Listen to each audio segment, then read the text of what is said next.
আমার সেই গল্পটা এখনো শেষ হয়নি। শোনো, পাহাড়টা আগেই বলেছি ভালোবেসেছিল মেঘকে, আর মেঘ কিভাবে শুকনো খটখটে পাহাড়টাকে বানিয়ে তুলেছিল ২৬ বছরের ছোকরা, সে তো আগেই শুনেছ। সেদিন ছিল পাহাড়টার জন্মদিন।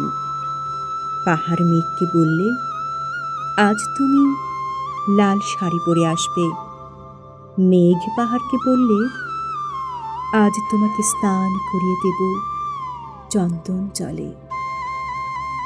ভালোবাসলে নারীরা হয়ে যায় নরম নদী, পুরুষেরা জ্বলন্ত কাঠ। সেইভাবেই মেঘ ছিল পাহাড়ের আলিঙ্গনের আগুনে, পাহাড় ছিল মেঘের ঢেউ জলে। হঠাৎ আকাশ জুড়ে বেজে উঠল ঝড়ের জগঝম্প। ঝাঁকড়া চুল উড়িয়ে ছিনতাইয়ের ভঙ্গিতে ছুটে এলো এক ঝাঁক হাওয়া। মেঘের আঁচলে টান মেরে বললে, ওঠ ছুরি, তোর বিয়ে। এখনো শেষ হয়নি গল্পটা।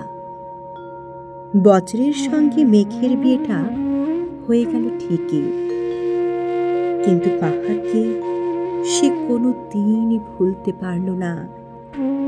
বিশ্বাস না হয় তো চিরে দেখতে পারো পাহাড়টার হাড় পাঁজর, ভিতরে থই থই করছে শত ঝর্ণার জল।